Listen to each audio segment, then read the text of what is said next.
25 तारीख को प्रदोष और 26 तारीख को शिवरात्रि। अब जरा प्रदोष के पर्यांत की, प्रदोष के बाद की बिल्कुल लगी हुई पीठ से जो शिवरात्रि होती है, वो शिवरात्रि अगर उस शिवरात्रि का व्रत, साधना, तप, भजन, संसार का मनुष्य कर लेता है तो जिंदगी में उसने कोई व्रत किए ना किए हो, अगर एक व्रत शिवरात्रि का, प्रदोष की पीठ से लगी हुई शिवरात्रि का अगर कर लेता है तो उसको पूरे जीवन के व्रत का पुण्य फल प्राप्त हो। एक व्रत शिवरात्रि का प्रदोष पर्यंत की, अर्थात प्रदोष की पीठ से जुड़ी हुई। अब अगर आप कोई ब्राह्मण से, अगर कोई विद्वज्जन से, कोई पंडित जी से आप पूछेंगे प्रदोष कितनी बजे लग रहा है, वो बताएंगे फिर प्रदोष लगने के बाद प्रदोष कब समाप्त हो रहा है, तो जिस दिन 26 तारीख हो रही है उसमें लगाया, दोनों की पीठ मिल रही, दोनों।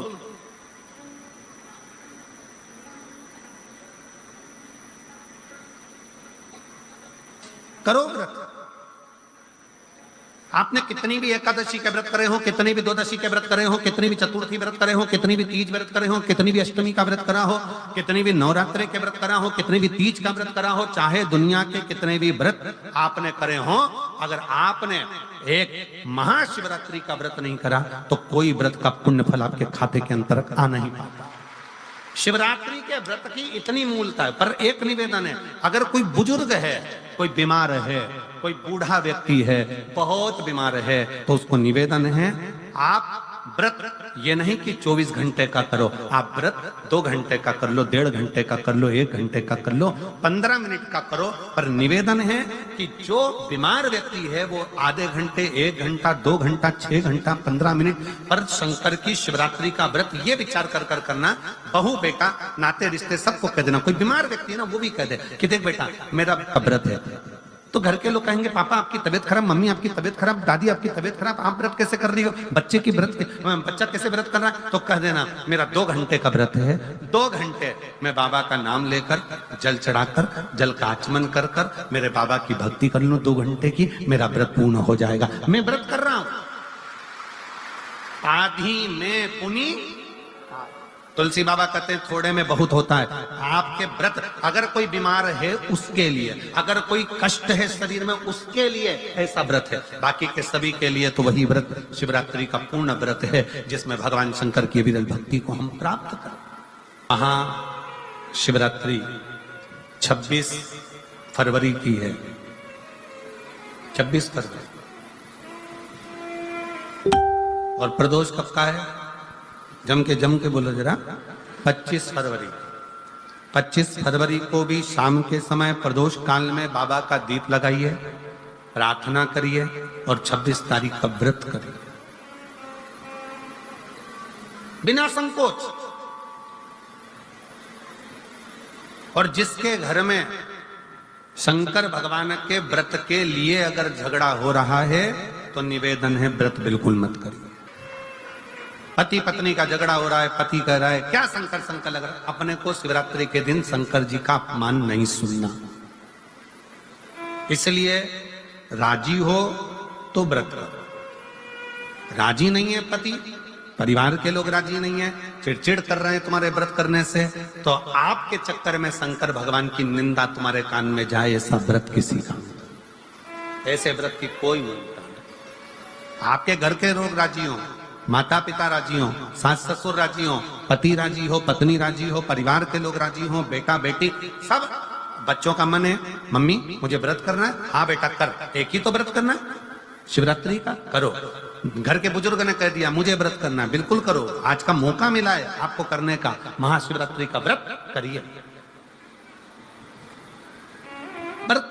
घर के अंदर अगर तुम्हारे व्रत करने से झगड़ा हो रहा है, काय को व्रत कर लिया, क्या होता है शंकर जी का व्रत करने से, क्या होगा शंकर जी का तप करने से, जबरदस्ती वो सीहोर वाले महाराज के चक्कर में पड़ी हो, क्या होगा शिवरात्रि व्रत से, क्या होगा शंकर जी को जल चढ़ाने से, तो उससे अच्छा है अपने घर में बैठो, श्री शिवाय नमस्तुभ्यं, श्री शिवाय नमस्तुभ्यं। श्री शिवाय नमस्तुभ्यं श्री शिवाय नमस्तुभ्यं श्री शिवाय नमस्तुभ्यं श्री शिवाय नमस्तुभ्यं। घर में बैठकर भगवान शंकर का गुणगान करो, भगवान शंकर का नाम जाप करो, भगवान शंकर की भक्ति करो। उससे बढ़कर कोई सुख नहीं, उससे बढ़कर कोई आनंद। पर निंदा ना सुनते हुए, कुछ गलत विचार ना लाते हुए, गलत सोच ना लाते हुए, गलत दृष्टि ना रखते हुए, गलत भाव ना रखते हुए भगवान शंकर की विरत भक्ति को अपने भीतर उतारने का प्रयास करो। शिव को अपने अंदर उतारने का प्रयास करो। शिव भक्ति, शिव महापुराण की कथा कर रहे हैं। 3 स्थान का स्पर्श रोग का निवारण कर देता है। 3 जगह पर चढ़ाया गया अक्षत हमारे मन को एकाग्रित कर कर और हमें अपनी मंजिल तक पहुंचा देता है। और प्रदोष और शिवरात्रि के मिलन का महोत्सव हमारे जीवन को आनंदता देता है। फिर एक निवेदन करूंगा, जीवन में अगर बहुत तकलीफ है, बहुत कष्ट है, आपको पहले भी कहा फिर कहते हैं, शिवरात्रि पड़ेगी। ये शिवरात्रि निवेदन करूंगा, अगर जिंदगी में थोड़ी सी तकलीफ है, दुख है, कष्ट है, परेशानी है, तो उस शिवरात्रि को हाथ से मत जाने। आपको पहले भी कहा कि क्या क्या वस्तु भगवान शंकर को हम रात्रि के समय पर चढ़ा दें, जिससे हमारा रोग समाप्त हो जाए, हमारी बीमारी समाप्त हो जाए, हमारे जीवन में सुख समृद्धि लक्ष्मी आ जाए। वो समर्पण का भाव। और शिवरात्रि आने में देरी है, आपके जीवन में बहुत कष्ट है, बहुत कष्ट। महाराज 5 कमलगट्टे, 5 बेलपत्र तांबे के लोटे में जल भरकर रख लीजिए। सीधे हाथ पर उस कलश को रखो जिसमें 5 कमलगट्टे और 5 बेलपत्र रखिए। श्री शिवाय नमस्तुभ्यम शिव महापुराण का मूल मंत्र है। जैसे भागवत का मूल मंत्र है ओम नमो भगवते वासुदेवाय, शिव महापुराण का मूल मंत्र है श्री शिवाय नमस्तुभ्यम। इस मंत्र का 5 बार स्मरण कर कर आपको जो तकलीफ है उसको हृदय चित्त से धरकर मस्तक से कलश को लगाकर किसी एकांतेश्वर महादेव पर, एकांतेश्वर महादेव मतलब अपने गांव से, नगर से, शहर से जो बाहर खेड़े में हो, बिल्कुल बाहर, जिस शिवलिंग पर कोई पूजन करने ना जाता हो, एकांत में बैठे हो, जंगल में बैठे हो, कहीं किसी वृक्ष के नीचे विराजमान हो, ऐसे एकांतेश्वर महादेव पर अपनी कामना कर कर वो जल समर्पित कर दो। 1 बेलपत्र, 1 कमलगट्टा उठाकर अपने घर पर लेकर आ जाओ। जो तकलीफ बहुत ज्यादा हो रही है 5 दिन में आपको मालूम पड़ जाएगी, 5 दिन में अंतर आ जाएगा। शिव का अनुमोदन करो, शंकर का स्मरण करो। महाराज शिव का, शंकर, मेरे बाबा विश्वनाथ का स्मरण करो, मिलेगा। फिर निवेदन करूंगा, ब्रह्मा ब्रह्मलोक में रहते हैं, भगवान विष्णु बैकुंठ में रहते हैं। मृत्यु लोक का अगर कोई देव है तो वो महादेव है। पृथ्वी का अगर कोई देवता है तो वो देव अधिदेव महादेव है। पर हमारी आदत है, हम पड़ोस की काकी आती है तो उसको प्रणाम करते हैं, मासी सास आती है तो उसको नमन करते हैं, चाची सास आती है तो उसको नमन करते हैं, और घर में सास बैठी रहती है उसको कभी नमन नहीं करते। आदत है ना हमारी। दूसरों को तो हम प्रणाम कर लेंगे पर घर की सास को नमन नहीं कर पाते। उसी तरह हम भगवान विष्णु का स्मरण कर रहे हैं, ब्रह्मा का स्मरण कर रहे हैं, सारे 33 कोटि देवताओं का स्मरण कर रहे हैं, पर भूलोक का इस देव अधिदेव महादेव का हम कितना स्मरण कर रहे हैं। हम तो भगवान शंकर के मंदिर में भी जाते हैं तो छल करते हैं। गए मंदिर में माँ का लोटा उठा लिया, पानी भर लिया, शंकर जी को चढ़ा दिया। लोटा दूसरे का, पानी दूसरे का, मंदिर भी दूसरे का। पानी दूसरे का, लोटा दूसरे का, शंकर जी पे चढ़ा रही। अगर शंकर को जल चढ़ाना है तो घर से लेकर जा, लोटा भी घर से लेकर जा। और अगर मंदिर का पानी लिया है, मंदिर का लोटा लिया है, तो 1 रुपए लोटे का किराया और 1 रुपए जो लाइट जली, पानी भरा जिस पुजारी ने, उसका 2 रुपया दान पेटी में डाल, तब जाकर तू शंकर को पानी चढ़ाएगी, तब शंकर उस जल को स्वीकार करता। किसी की लगी लगाई थाली मिल जाए पूजन की और तुम सिर पे पल्लू लेके कुंकू चावल रोली बोली सब चढ़ा दो, और बेचारी वो बाद में आए तो देखे तो यहाँ सब साफ, तो क्या भगवान स्वीकार करेगा? भगवान ऐसा स्वीकार नहीं करे। फिर निवेदन है, बरसाती मेंढक मत बनो रे, अच्छे से सेवा करो, थोड़ी करो पर अच्छी करो। घर से पानी लेकर जाओ, किसी की लगी लगाई थाली में से कुंकू चावल चढ़ा दोगे तो कुछ मिलना है क्या? अरे बोलो तो। विष्णु पुराण में तो यहां तक लिखा है कि किसी का लगा हुआ दिया, किसी का दिया मंदिर के अंदर रखा था, तुमने अपना डब्बा खोलकर बत्ती निकाल कर उसके दिए में रखकर जला दी और सोच रही है कि मैंने खूब बड़ा काम कर दिया, तो उसका तो फल ही नहीं मिला। विष्णु पुराण कह रही है, खुद का दिया, खुद की बाती, खुद का दीप अगर जलाती तो फल मिलता। किसी मंदिर में तुम रोज डब्बी लेकर जाओ, बत्ती लेकर जाओ, मना नहीं है, पर उस मंदिर में पहले से 5 दिए, 7 दिए, 11 दिए तुम रखता रहो तो जलाओ। दूसरे के रखे हुए दिए में 50 बार बाती जला कराना, उसका कोई फल नहीं मिलने वाला, उसका कोई फल नहीं है हमारा।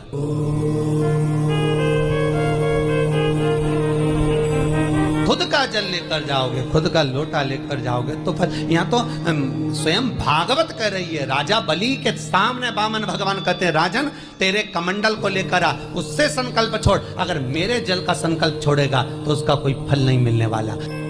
और अगर कोई यहाँ आता भी है तो साथ में पानी की बोतल लाओ, चावल लाओ, पूजा की थाली लाओ, फिर बैठो। अपना संकल्प अपना होना चाहिए, उसका फल हजारों गुना प्राप्त होता है। दूसरे का जल, दूसरे का चावल स्वीकार कर लिया, उससे फल की कामना नहीं है, मिलता। विचार करना कि शंकर भगवान की शिवरात्रि साधना की रात्रि होती है। शंकर भगवान की शिवरात्रि एक आराधना की रात्रि होती है। हमने पहले भी कथाओं में कहा, हर महीने शिवरात्रि आती है, प्रत्येक महीने शिवरात्रि पड़ती है, और प्रत्येक महीने की शिवरात्रि पर अगर आपसे बन सके, आप दुनिया में अगर आपके पास में लोग कहें कि ये बहुत गरीब व्यक्ति है, बहुत साधारण व्यक्ति है, इसके पास धन नहीं है, वैभव नहीं है, सत्ता नहीं है, इसके पास खुद का मकान नहीं है, इसके पास खुद की प्रॉपर्टी नहीं है, इसके पास खुद की दुकान नहीं है, दूसरे के यहाँ काम करता है, इसके पास कुछ भी नहीं है, हम उनसे कहेंगे 12 महीने शिवरात्रि आती है, 5 जगह पर चढ़ाई हुई बेलपत्र, आप 1 वर्ष 12 शिवरात्रि का एक नियम ले लो, 5 जगह पर बेलपत्र समर्पित करना सीख जाओ। 1 बेलपत्र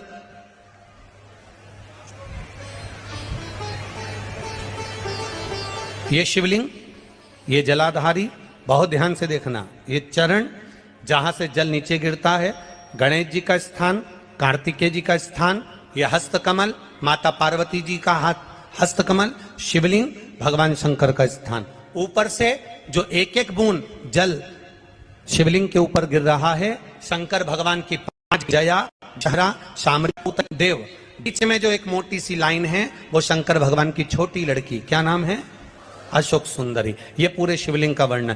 5 जगह पर बेलपत्र, 5 स्थान पर बेलपत्र, 12 महीने की शिवरात्रि। आप दूसरे के यहाँ काम कर रहे हो, नहीं है नौकरी, नहीं है काम, दूसरे के मकान में रह रहे हो, खुद का मकान भी नहीं, खुद का प्लाट भी नहीं, खुद की प्रॉपर्टी भी नहीं, बहुत संघर्ष की जिंदगी जी रहे हो, ठेला धका रहे, लॉरी चला रहे, गाड़ी चला रहे, ऑटो चला रहे, अपने लिए करने का प्रयास करना।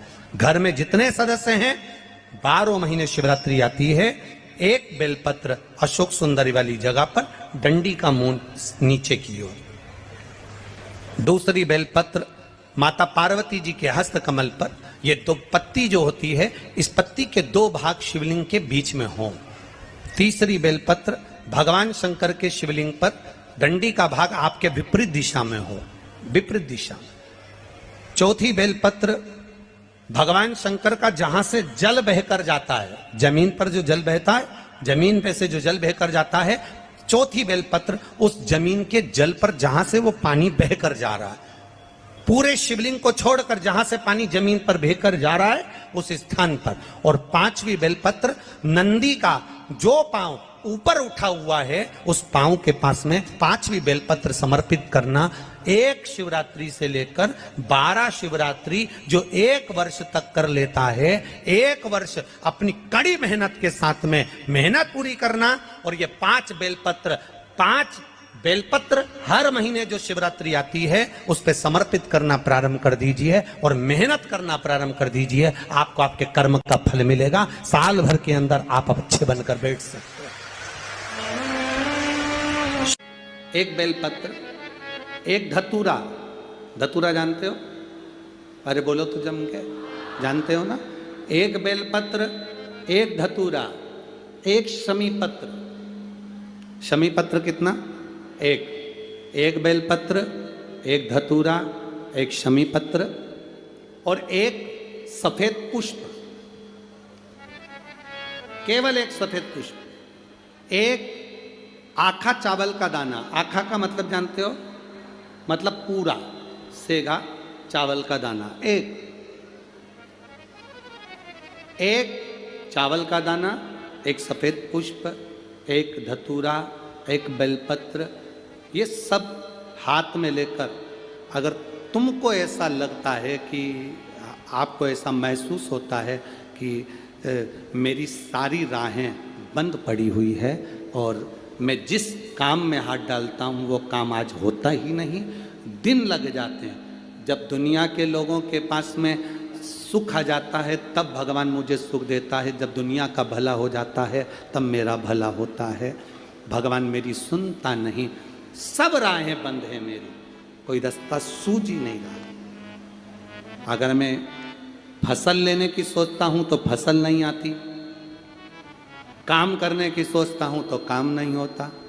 कुछ ना कुछ टेंशन मेरी जिंदगी में है। तो कभी मौका मिल जाए जिस दिन तुम्हारे हाथ में ये सभी चीजें हों, बेलपत्र, धतूरा, पुष्प, शमीपत्र, चावल का एक दाना, ये सब तुम्हारे हाथ में हो और शिवरात्रि का दिन हो, 12 महीने कोई सी भी शिवरात्रि का दिन हो, उसी शिवरात्रि के दिन जिस दिन आप दोपहर में मंदिर चले जाएं या शाम को जाएं या सुबह जाएं, कभी भी, पर शिवरात्रि के दिन अपने हृदय में ध्यान कर कर और त्रिपुरारी नाम का स्मरण कर कर।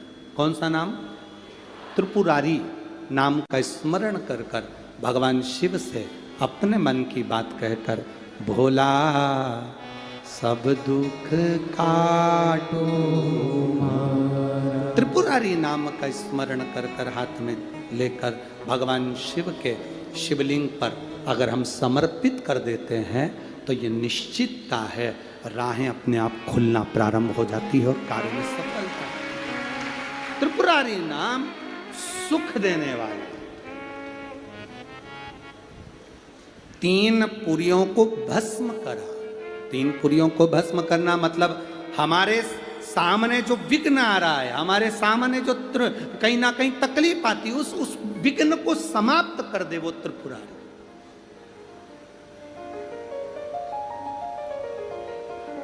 हमारे विघ्न को जो समाप्त कर दे वो त्रिपुरारी।